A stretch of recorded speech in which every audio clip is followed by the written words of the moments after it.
नमस्कार दोस्तों, आपका स्वागत है अपने YouTube चैनल PFP में। पिछले एक साल से वायर्स एंड केबल्स कंपनीज का परफॉर्मेंस आउटस्टैंडिंग दिखाई पड़ता है।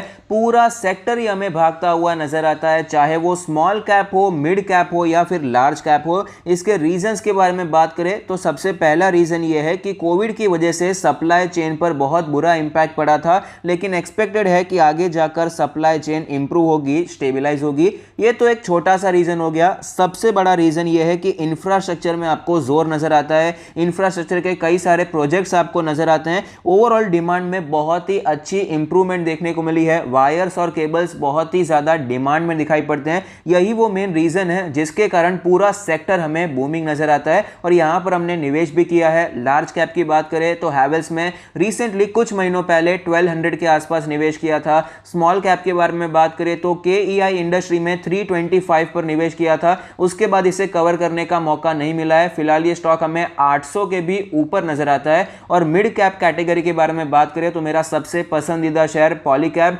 स्टॉक में हमने 600 पे निवेश किया, 800 पर भी कवर किया था, 1800 पर रिसेंटली भी हमने कवर किया था और फिलहाल स्टॉक हमें 2400 के ऊपर नजर आता है। भारी तेजी दिखाई पड़ती है। इस पर हमने एक डिटेल एनालिसिस भी किया था कि यह स्टॉक मुझे 3000 तक जाता हुआ नजर आता है। उसकी लिंक आपको आई बटन में मिल जाएगी। टॉप राइट कॉर्नर में आप क्लिक कर सकते हैं, उस वीडियो को देख सकते हैं। तो फिलहाल तो स्टॉक ऑलरेडी 3000 के आसपास पहुंचता हुआ नजर आया है। बहुत सारे लोगों ने रैली को मिस कर दिया है। इस सेक्टर में वो निवेश करना चाहते हैं, लेकिन ऑफ कोर्स ये स्टॉक इतने भाग चुके हैं, थोड़े से महंगे नजर आते हैं। खरीदने में डर लगता है कि स्टॉक यहां से गिर सकता है, करेक्ट हो सकता है और वैलिड भी है। ऑफ कोर्स गिर सकता है, इतनी तेजी आई है तो गिरने के चांसेस होते हैं। तो इसीलिए आज हम वायर्स और केबल सेगमेंट के एक और स्टॉक के बारे में बात करने वाले हैं, जहां पर आप निवेश करने के बारे में सोच सकते हैं, जो कि कंपैरेटिवली हमें सस्ता नजर आता है इन टर्म्स ऑफ वैल्यूएशन, जहां पर आप स्टडी कर सकते हैं और इन्वेस्टमेंट करने के बारे में सोच सकते हैं। कंपनी का नाम आपके सामने है। आज हम फिनोलेक्स केबल्स के बारे में बात करने वाले हैं, जो कि एक FMEG कंपनी है, fast moving electrical goods company, जिसका मेन कामकाज होता है वायर्स और केबल्स में। लेकिन इसके अलावा switches, LED lights, fan, MCB, ये सारे प्रोडक्ट्स भी कंपनी मैन्युफैक्चर करती है। कंपनी के बारे में थोड़ी सी और जानकारी प्राप्त करें, कंपनी की थोड़ी सी शुरुआत के बारे में बात करें तो छाबरिया ब्रदर्स 1945 में कराची से पुणे आए थे रोजी रोटी कमाने के लिए। 6 महीनों में उन्होंने एक छोटी सी दुकान सेटअप की, जहां पर वो इलेक्ट्रिकल केबल्स बेचने का काम करते थे। उनका ये रिटेल बिजनेस बहुत ही अच्छा चल रहा था और 1950s में एक साइजेबल ऑर्डर मिल गया डिफेंस डिपार्टमेंट की तरफ से। तो इनका कॉन्फिडेंस बूस्ट हो गया। उन्होंने सोचा अब हम खुद केबल्स मैन्युफैक्चर करने वाले हैं। तो ये एक इंस्पायरिंग स्टोरी थी, इसलिए मैंने आपके साथ शेयर की है। स्टॉक के बारे में बात करें तो फिनोलेक्स केबल्स का लास्ट ट्रेडेड प्राइस है 514 रुपीज, जो कि 4% ऊपर है। सेक्टर का P रेशियो 23 है, जबकि फिनोलेक्स का 15 है। प्राइस टू बुक रेशियो 2.31 है। 7,800 करोड़ की मार्केट कैप है। 1% के ऊपर का डिविडेंड यील्ड है। 54% का एवरेज डिलीवरी परसेंटेज हमें दिखाई पड़ता है। फाइनेंशियल ट्रेंड के बारे में बात करें तो आप देख पाएंगे ओवरऑल ज्यादा ग्रोइंग फाइनेंशियल ट्रेंड नहीं है, आपको स्टैग्नेंट नजर आता है। ना ही रेवेन्यू में ना ही प्रॉफिट में कोई बड़ी ग्रोथ देखने को मिली। मार्केट शेयर के बारे में बात करें तो वायर सेगमेंट में 22% का मार्केट शेयर है, जबकि केबल सेगमेंट में 2% का मार्केट शेयर दिखाई पड़ता है। तो ओवरऑल वायर सेगमेंट में अच्छे खासे पोजीशन पे कंपनी काम करती है। प्रोडक्ट वाइज रेवेन्यू ब्रेकअप के बारे में बात करें तो इलेक्ट्रिकल केबल से 81% का रेवेन्यू आता है, कम्युनिकेशन केबल से 14% का और अदर से 4% का रेवेन्यू आता है। लोकेशन वाइज ब्रेकअप के बारे में बात करें तो 99% का रेवेन्यू भारत से आता है, जबकि बाकी का 1% रेस्ट ऑफ द वर्ल्ड से आता है।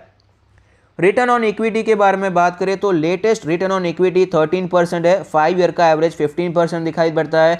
ROC लेटेस्ट है 14% के आसपास, जबकि 5 ईयर का एवरेज 18% के आसपास दिखाई पड़ता है। तो ये जो फिगर्स है आपको अच्छे नजर नहीं आते हैं। नेट प्रॉफिट मार्जिन के बारे में बात करें तो लेटेस्ट है 13.59%, जबकि 5 ईयर एवरेज है 13.09%। तो ये हमें मेंटेन नजर आता है। डेट टू इक्विटी रेशियो के बारे में बात करें तो 0 डेट टू इक्विटी रेशियो है, तो कर्जे की यहां पर कोई चिंता हमें नजर नहीं आती है।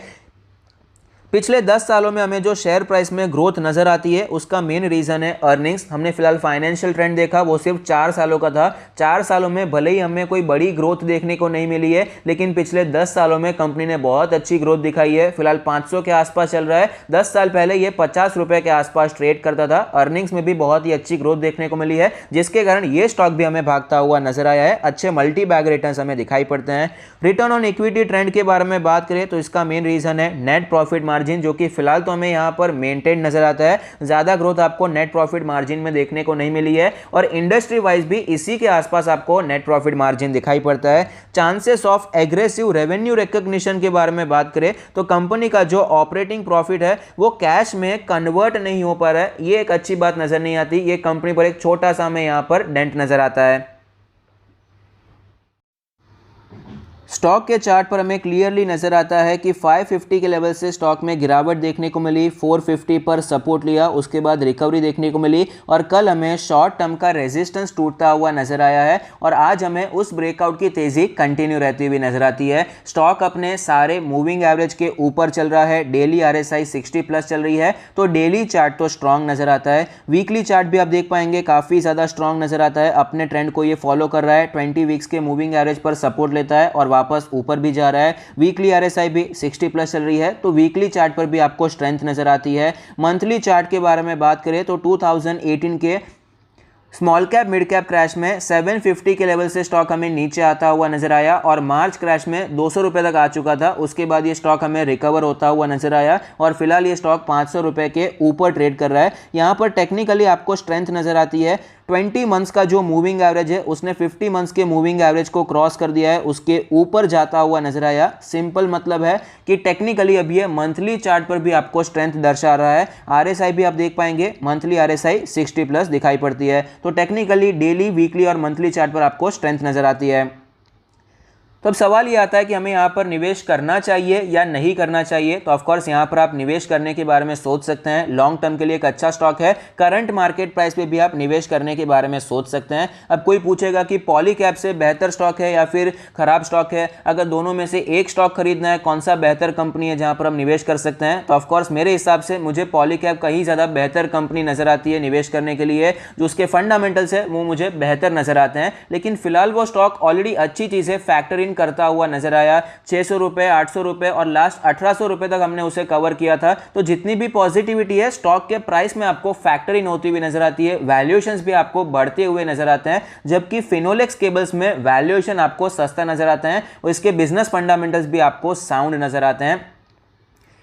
फिलहाल ये जो पूरा सेक्टर है बहुत ही ज़्यादा डिमांड में नजर आता है, और ऐसा कभी नहीं होगा कि सिर्फ एक दो कंपनी सारी डिमांड को एब्जॉर्ब कर लेगी। हर एक कंपनी को फायदा मिलेगा, हर एक बिजनेसेस को मौका मिलेगा। तो फिनोलेक्स केबल्स में भी पूरे सेक्टर की डिमांड का एक छोटा सा हिस्सा मिल सकता है और अच्छी ग्रोथ आपको नजर आ सकती है। करंट मार्केट प्राइस पे आप खरीदारी कर सकते हैं। लॉन्ग टर्म के बारे में बात करें तो इजीली मुझे वो जो पुराना 750 का है वो तो दिखाई पड़ता है। 50% का अपसाइड आपको दिखाई पड़ सकता है। कुछ रीजंस मैंने आपको ऑलरेडी बता दिए हैं। सेक्टर अच्छा चल रहा है, वैल्यूएशन काफी अच्छा है, और वैसे तो भाई मार्केट ही बुलिश चल रही है, ये एक मेन रीजन है। यहां पर अगर आप पोजिशनल ट्रेडिंग करना चाहते हैं, स्टॉप लॉस यूज करना चाहते हैं, तो स्टॉप लॉस यूज करके भी आप खरीदारी कर सकते हैं। इसका जो ये रीसेंट लो बनता हुआ नजर आया था, ये लो आप ले सकते हैं, जो कि तकरीबन 430 के आसपास का लो है। 430 के आसपास आप अपना स्टॉप लॉस रख सकते हैं। करंट मार्केट प्राइस जो कि 515 का है, यहां पर आप खरीदारी करने के बारे में सोच सकते हैं, और टारगेट आप इजीली 700 750 के लिए रख सकते हैं, और लॉन्ग टर्म के लिए काफी अच्छा स्टॉक है। तो अगर आपको ये वीडियो अच्छा लगता है तो प्लीज कोई फीडबैक दीजिए। Thank you, stay happy, happy investing.